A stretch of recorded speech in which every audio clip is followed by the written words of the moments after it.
All right, we're live here at Digital Dealer, guys, and this is the Eliminating the Box panel, and this is a 12-round. Now, we've been anticipating this. We started this conversation a couple of months ago on Thursday afternoon show, minus Ricky Lopez, and he was out of town. And but Ricky is here today, and we have Jim DeLuca, Candace Crane, Frank Lopes, Tony D, and Ricky Lopez. Here with, I'm Dave Villa. I'm Tommy Elwell. What's up, Tommy? We almost eliminated the panel earlier before we went on live. It was awesome. Frank took a stage dive. There was no one there to catch him, but disability clothes. Yes. So we are going to we want to challenge you guys in the audience to tweet your questions. It's probably a little easier than asking live. If you got a hot one, guys, I'm more than welcome. Well, I'm more than open to taking a live question. Mike's like, no. But if you want to, and you can talk Mike into it. But if not, tweet with the hashtag AutoDealerLive and DD20 if you've got a question, or if something pisses you off that somebody says up here and you want us to say it, and it'll pop up and maybe we'll say it. So please, no rushing the stage. Yes. Unless you know. So we're going to start over here. Ricky, actually, you know what? I'm going to start with you, man, because you didn't get in on this last time. We're talking about eliminating the box, and it's kind of, I don't know, Frank, I think you were kind of down the middle. You were on both sides. I don't know, man. In a way, I was on both sides without a doubt. Yeah, you were. But I don't want to steal from Ricky. Ricky's the first one to, he's his first. Well, no, I'm just saying, I was just trying to divide the stage up. You guys sat where you sat, but you were kind of on both sides of the aisle. You're kind of bringing the Democrats and the Republicans together, so to speak. Yeah. But, you were a little bit okay with the idea, and then you moved away from it. Shaka Dyson, who's not on today, was adamantly against it. That's you today. And then you guys, Jim, you wrote an article. Why don't you go ahead and start by telling us what you put out there that started all of this? I mystery shopped Town & Country Toyota in Charlotte, North Carolina, based on the platform that they've been advocating for one person, one price, and a 1-hour transaction time. Having been an F&I trainer for the past 17 years, I was fascinated by that process, and I wanted to see how it worked and what that experience would be like in real time. I write a column for Canadian Auto World, so I hopped into my car and actually drove there, mystery shopped them, had a fabulous experience, and then I was granted an interview by the general manager, a fellow Canadian also, Sanjay Prakash. And when he told me the numbers, I was an instant convert to the process, based both on the experience and on the potential profitability. In addition to that, they've had virtually no turnover of sales staff since they implemented the process. They, to this date, and I spoke to Sanjay recently, they went from number 5 in their market to number 1. They've increased their F&I profitability by approximately $400 per car, and their front-end grosses are up by over $200 per car. So it's a win-win situation for everyone. Okay, so we have an F&I trainer for 17 years that was a convert. And, some of the critics, and Ricky, I'm going to flip it over to you. This is what I've heard. And Candace, you were kind of accused of this by Shaka, I think, of touting an example. But is it a doctrine, so to speak? Can it happen everywhere? Ricky, eliminating the box, is that a good idea? No, because it's not going to happen everywhere. You're not going to have the same people that are going to follow the process, are going to do whatever you want them to do. And right now, the only way we make money is on the back end, not the front end. So why we want to eliminate that, I have no idea. That doesn't make any sense. You were telling me before the show, too, you were saying this is one of the places that's really left where we have money, is what you were saying. Absolutely. So that's where we make our money at, because everybody gives everything away up front nowadays because of all the third-party lenders out there that are giving all these prices away. So that's the only place right now that dealerships make money. What do you say? If I could just give you some perspective on that, I closed my article by saying this: Sonic sold 275,000 cars in 2015, maybe bordering on 300,000. If they start getting the word out there through peer review and through third-party endorsements, and I've got two choices. I can buy a car within 1 hour, have one person that I deal with from beginning to end. I have absolutely no pressure. When I was at Sonic, they challenged me to phantom shop them, and they actually had these little iPad-based kiosks. And from a personal perspective, I was like, I'm not going to shop you if you want me to. because you're not hiding anything. There's obviously nothing that I can learn by you encouraging me to shop. So once that word gets out there, and their best advocates are going to be their consumers, and they're going to be advocating them on Google reviews, they're going to be advocating them on Yelp and Dealer Rater. I'm going to be left with two choices when I go to those reviews. Experience A, which is a pleasant experience, it's a fast experience, and it's all about me. Experience B, and I find it ironic that we're talking about this at Digital Dealer 20 because the F&I process is the only thing that they can't research up front. That's right. They don't know what's going to happen. It's still sprung upon them in the end. And who's going to tolerate that in 5 years from now? And further to your argument, are the dealers ready to do it today? Absolutely not. But I started in this industry long enough ago when I had to go around from rooftop to rooftop trying to convert dealers to take this out of the hands of the salespeople and into the hands of the F&I managers. And my company actually supplied F&I managers that worked for us into the dealerships. And we had a conversion process taking it away from the sales guys. And I see a similar process that's going to be instilled today. Well, and not to butt in, but here's the problem. First of all, with all the different races that you have nowadays, say for instance you have 3 guys getting ready to go and 2 of them are Spanish and you only have 1 Spanish finance guy. How are you going to do that? Well, you'd have more Spanish-speaking sales consultants that can check them out. So if you transfer the finance menu selling responsibilities back to your sales team, it's more efficient for the dealer, it's more efficient for the customer, and to your point, you're going to have a more diverse workforce interacting with your consumers versus trying to funnel them up into 1 or 2 finance managers that may or may not have the diversity to meet your customers' needs. We can't even get our salespeople to put people in the CRM. How are you going to get them to do all that stuff? Well, that's because you have a bad total rewards program. You can't attract the right that's salespeople. 90% of the industry. I go across the country. Agreed, and I think what you guys are talking about is 4% or 2% of the dealerships that are doing well with this.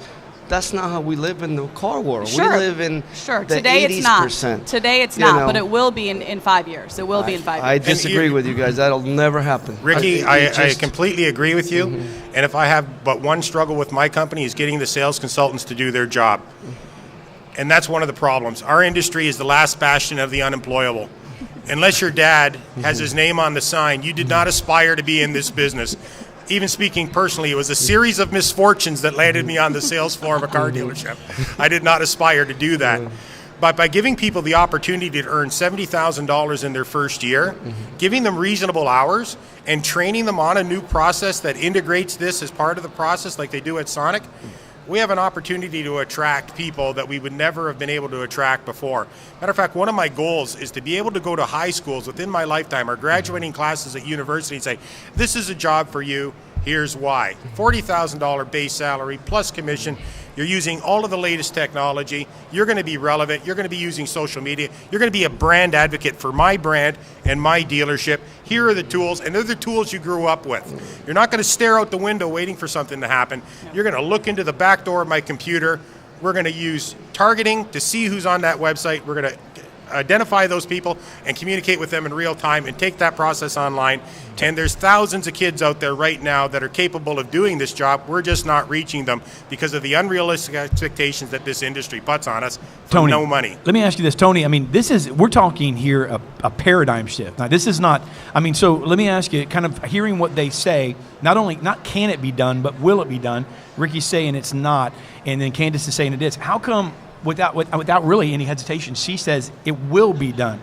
Like, where does that boldness come from? Not can it be done, but it will be done. I know that the original title was Eliminating the Box. I think that's almost a little bit unfair. Great marketing opportunity, but it's more of an evolution of the business office and where we are going.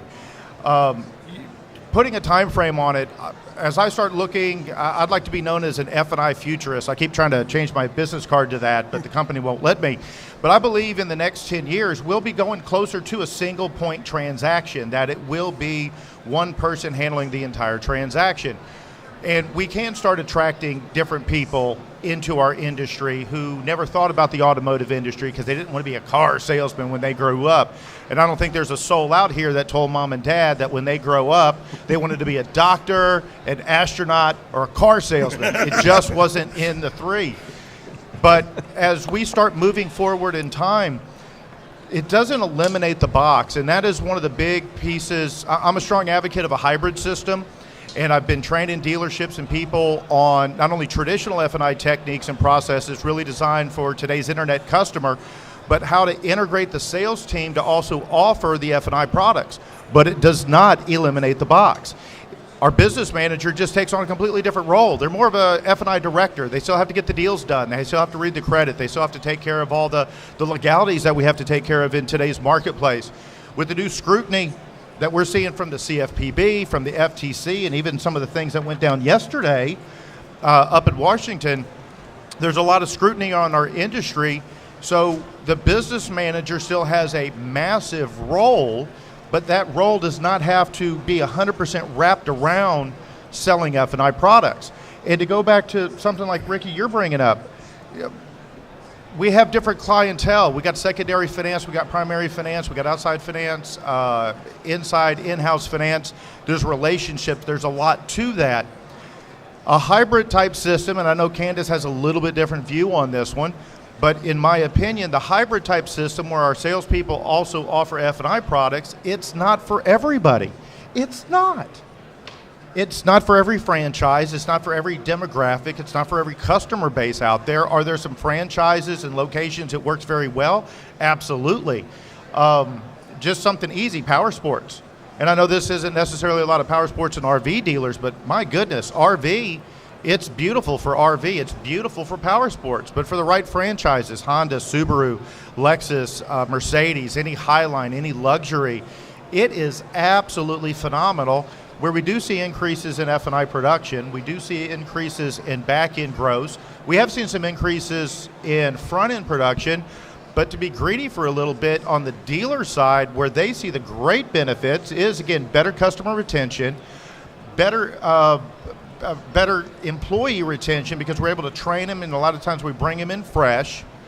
But because of the increase in product sales, we may see a little bit increase in profitability, but it certainly helps into their risk management system. Well, or your how they expenses do things. decrease as well significantly, because if you think about what you're spending on F&I, I did a presentation this morning around this same topic. It was $683,000 a year that a high volume dealer is spending on F&I. If you reallocate even 50% of that, that's a significant, you reallocate 50%, you save 50%. It's a significant saving. So if you think about eliminating the cost that you have, the employee cost right now that you have to F&I, your net gross goes up.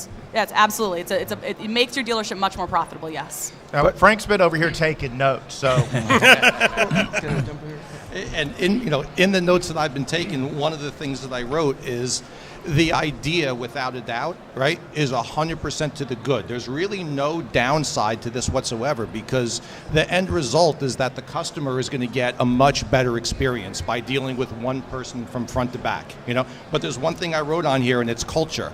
It's something that has to start from day one. Absolutely. Or it has to go to where there's a D-Day, there's a decision day, and an owner or a GM is going to come in and say, okay, from now on, we're doing this. And it's going to be one of those rip the Band-Aid off type of things. And I don't know too many guys who are going to put their neck on the line, to that point to where it's going to be, okay, we're doing this today.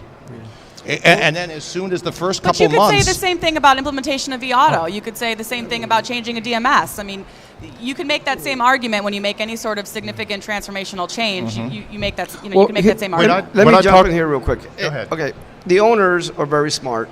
They've made a lot of money in the industry. They paid a ton of money to finance and finance directors.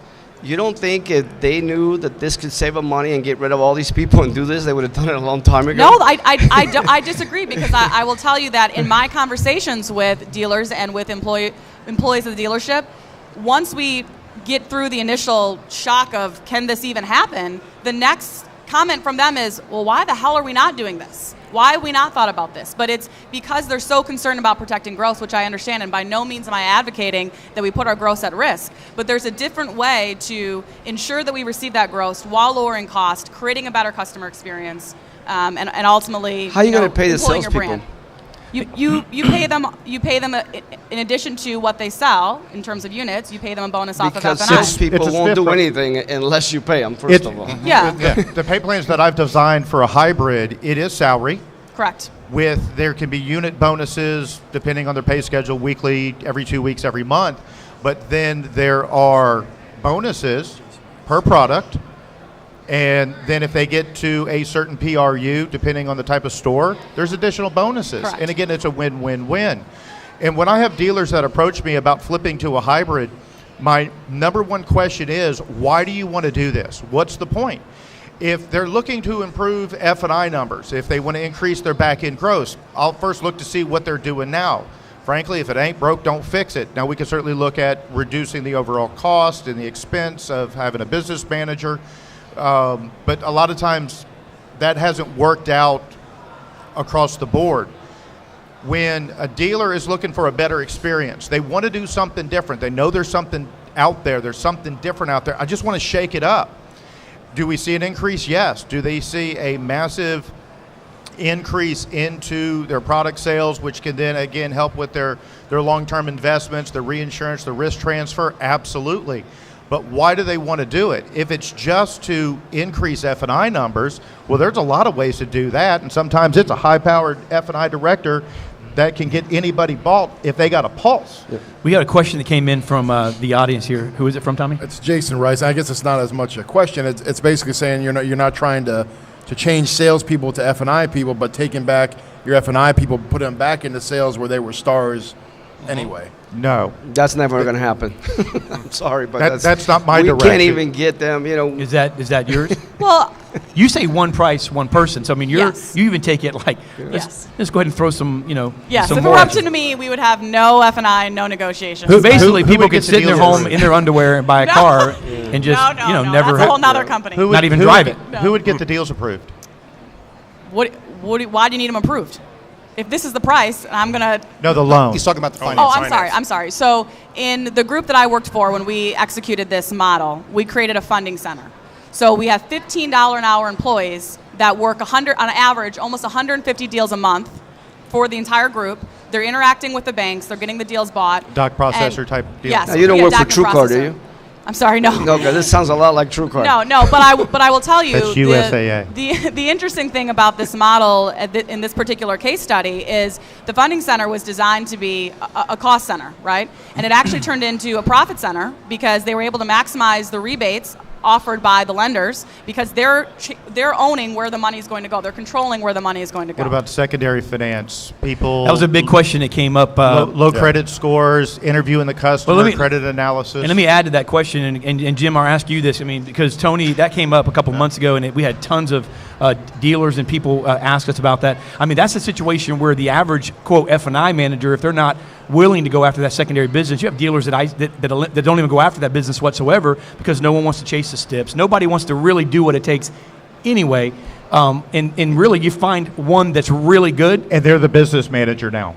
Okay, yeah. Well, so what do you do in a situation like that? How do you, and one more question too, and I want to just get this out so that you guys can kind of mull over this. This is just coming to my sales head, because I don't have any F&I experience, but as a salesman, would you be, so there's two questions. A, about the subprime. Then, as a salesperson that you're adding responsibility to, are there customers that might now have to wait if you have a busy day, per se, because that salesman is now busy with other responsibilities? So, in other words, do you have to hire more salesmen? Do you have customers that aren't going to be waited on up front and with the same kind of type of customer? That's not happening now in all of our environments. Well, I mean, but that doesn't make it, that doesn't make it acceptable. Here's what happened 5 years ago.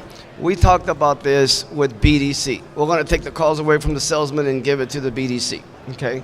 Well, now they're trying to limit all the BDCs because that's not working. What you're trying to do is even harder than what they tried to do 5 years ago.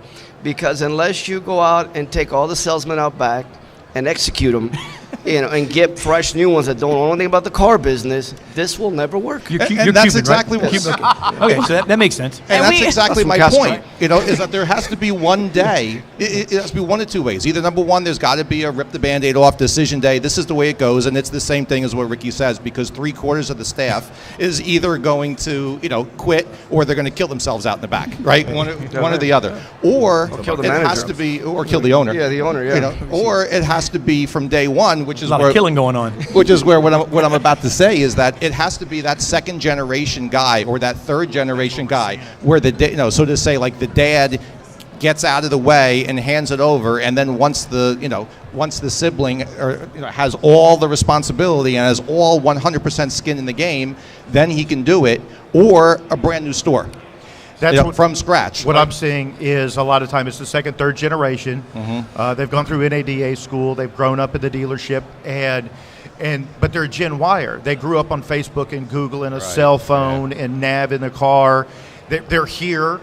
They go to DD. They don't go to NADA. They come here, and they're looking for something, and they know that there's something out there, and they want to be able to create that better experience. And whether that's more of a transparent experience, more of an online experience, but something different. And that's where I'm seeing these dealers who want to do something that we're instituting a hybrid process into is mostly the second generation. I actually had one dealer here yesterday literally stopped me walking by and said, "You're that guy who does this, right?" And I said, "Yeah." He said, "Can we talk?" And he didn't have a card, so he had to text me all of his information. He's got a store that they're already one price, and he wants to do it. He just doesn't know how to do it. I have the processes. One of the things that in almost everybody's mind, and I can see this in Ricky right now, because we got close to the same haircut, so I think I know how the guy thinks. The ball is beautiful, by the way. Yeah, baby. It is that most F&I processes are the same processes that our current business managers learned from their previous business manager before that, back into the 80s and into the 70s. With my hybrid process, and even when I do F&I schools, I have a very different thought process psychology-wise in F&I, that it's designed more around today's internet-based Gen Y customer base, allowing them to kind of make their own discoveries. And it's not having just salespeople sell F&I processes. It's actually integrating in some of the F&I process into the sales process from the get-go, where it almost starts at, "Hi, my name is, welcome to the dealership." So we can start laying in some of the F&I pieces early in the sales process. In the sales process. So by the time we get to the transaction, we can actually make it a single point transaction, depending on the way the store. So it turns into, on like a tablet or whatever, we're just making one deal. Here's your vehicle with your base payment. However, blah, blah, blah, blah, blah. Here's a service contract and gap and a road hazard and a windshield. Which way would you like to buy your car? Now, what do you think that's going to do to closing percentages on all after-sale products? Increase them. Absolutely. By the way, if anybody in the crowd has a question, get with one of our producers. I got a lot of stoned faces out here with a lot of crossed arms. Did anyone address Subprime? I don't think anyone addressed the Subprime. Can't get a chance, but I'd love to. Go ahead, Jim. Do the Subprime. Yeah. And again, Subprime is obviously a growing market share on both sides of the border. That's because a lot of people have bad credit. Absolutely. So there's a huge you either opportunity get in there. or you're going to lose. But if we look at F&I historically, most F&I managers are either very good at the administrative aspect of it, or they're very good at the sales aspect. And it's a real gem when you find somebody that has that duality to their personality, that they can handle both. All we're suggesting is that you separate them. Correct. You still have an F&I department, but they are focused solely on getting deals bought, regardless of whether or not it's prime, subprime, or the guy's an undischarged bankrupt. That's their field of expertise. They have relationships with the banks, right? This is what these people do, and they're concentrating on it 24/7. It's still a profit center because there's still going to be reserves from the banks. They're still going to make money at that, probably more than the cost of operations. But the difference between those people that are really financing the deals is they'll work for $20 an hour, and they'll never leave because they're happy and they have a job. They can't pick up their pen, set your dealership on fire, and go work at your competitor the next day. Absolutely. That's the way what we're distinguishing. We're just keeping the sales in the sales force, giving them an opportunity to earn $70,000, $80,000, $90,000 a year, giving them reasonable working conditions, and separating the finance transactions. So as soon as he takes that credit application, it's fired off to the finance manager while he continues the transaction. If it's an instant approval, God love him. If we have to work at it, it's no different than the current process. Here's one way that might work. Okay. Oh boy. When they go online but this is the only way that it could work. I'm not saying it's going to work because I still don't think it's going to work. But if it did, instead of having the button that says get pre-approved, change it to get approved. When they push the button, get the right information, and have 4 banks that approve them, that actually approve them. That way, when they come in, they have all the papers printed at home. They can just bring them in, sign, and that would work. The only problem with that is that not everybody's going to do that. The dealerships are not going to want to do that. And you got regulation. you got regulations. You got all kinds of things with and There were this- some of the yeah. finance companies Yeah. that Yeah. rolled out a beta program 2 years ago where it was a direct submit through the dealership websites that was very similar to that, but it didn't take into consideration any type of structure. It was just like a soft approval that turned buyers to that dealership into an instant shopper just around. It was almost like a blank check loan, and it went away. Everybody dropped it, and I think we'll see a new generation of that type of thought process coming soon from the banks. like Hopefully the we'll see trade-in something next year marketplace. or this year. We got like 5 minutes left, guys. And I mean, I'm not on your side of the desk, but I was thinking, the fact is it eliminating jobs? I mean, like the grand scheme of things, is it eliminating jobs from that market? Is there a cost involved with that transfer of switching everything over for the dealer? Yeah. Is there a one-time cost? Is there a continuing cost? What does that look like? What I've seen is actually an increase in jobs into the dealership, kind of going back good with- quality jobs or like the $20, $15 No, an hour? great quality High jobs. quality jobs, yeah. Because kind of like what Frank brought up is, if the customers if they're busy and another customer comes in, a lot of the hybrid stores, since it's one person, it's all about the relationship. There is no turn. There is no split deal. Period. The end. Have a nice day. That when you're with a customer, you complete it out to the end. Another person comes in. Well, that's Frank's new customer right now. Well, and that's yeah, 100% but I Get would- rid of the split Yeah, but deal I and would see how many challenge you people on you that lose. to say the next level in this implementation, in my opinion, is small teams. So we need to get away from just individual compensation plans, because that does not Right. create the right behavior from a customer experience standpoint. Jim. So if you have Oh, small sorry. teams, you can create a better customer experience. Guys, we're going to take a couple minutes here. Just take a couple minutes, 90 seconds, a couple minutes, whatever, and give. We want to adhere to the time frame because I know there's other things going to be going on. Take a couple minutes, give your closing thoughts, leave the audience both here and online listening your final thoughts regarding this and what's most important. Okay. My final thought is with regard to the dealer who won't buy in, doesn't see the value in it, doesn't want to give up his F&I department. You got two choices. If Sonic moves and buys the dealership next to you, you're going to experience what's known as constructive disruption, where the change in behavior of your competitor is going to force you to change. So you've got two choices. You be the disruptor, you go home, and as Frank said, tear that Band-Aid off and fix a process that doesn't work, or somebody like Walser, am I allowed to say that? Yeah. Or somebody like Sonic is going to come in and do it for you. Be the disruptor or the disrupted. Frank?